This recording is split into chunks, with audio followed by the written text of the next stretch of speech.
और अब बात देश की राजधानी दिल्ली की करते हैं, जहां देवली के नई बस्ती में भारी बारिश के कारण एक प्राइवेट पार्किंग की दीवार अचानक से ही गिर गई, जिसके मलबे की चपेट में आने से कई कारें बुरी तरह से क्षतिग्रस्त हो गई। कार पार्किंग का ये हश्र देखिए, जहां दीवार गिरने से एक नहीं, दो नहीं, बल्कि करीबन 10 कारें बर्बाद हो गई।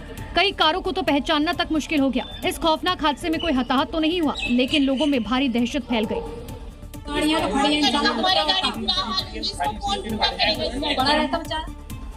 तस्वीरें दिल्ली के देवली इलाके की हैं। बारिश के बीच एक प्राइवेट पार्किंग की दीवार अचानक ढह गई। स्थानीय लोग इसके लिए बारिश से ज्यादा एमसीडी को जिम्मेदार ठहरा रखे हैं। पीछे काम चल रहा था सीवर का, पूरी गली खोदी गई थी। सीवर का काम चला, एमसीडी वाले काम कर रहे थे। उसकी पानी के भराव से जो दीवार है ये गिरी है। फिलहाल जिनकी गाड़ियां मलबे में दबी है, उन्हें निकालने की कोशिशें जारी हैं। दिल्ली एनसीआर में बीते दिन की बारिश ने पूरे एनसीआर की पोल खोलकर रख दी है। सड़कों पर जल जमाव तो अपनी जगह है ही, लेकिन क्या हो जब बीच सड़क पर किसी जगह 30 फीट तक पानी हो और इसे लेकर कोई चेतावनी तक ना लगी हो। मामला फरीदाबाद से सामने आया, जहां एक फॉर्च्यूनर एक अंडरपास में डूब गई।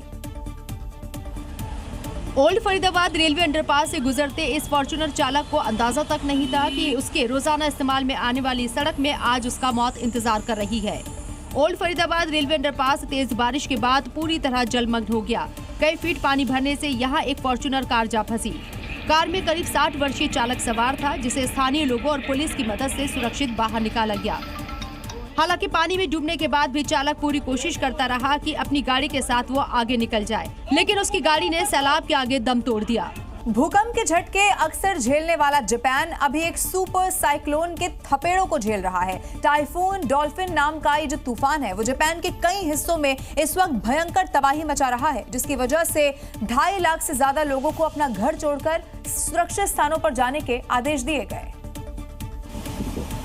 ये तूफान कितना भयानक है, इसे इन तस्वीरों में आसानी से देखा जा सकता है। गाड़ियां खड़ी हो गई हैं, हवाई जहाज बंद है, बिजली और इंटरनेट पर असर पड़ रहा है और प्रभावित तक मदद नहीं पहुंच सकती, क्योंकि बारिश और हवा में कुछ दिखाई ही नहीं दे रहा है।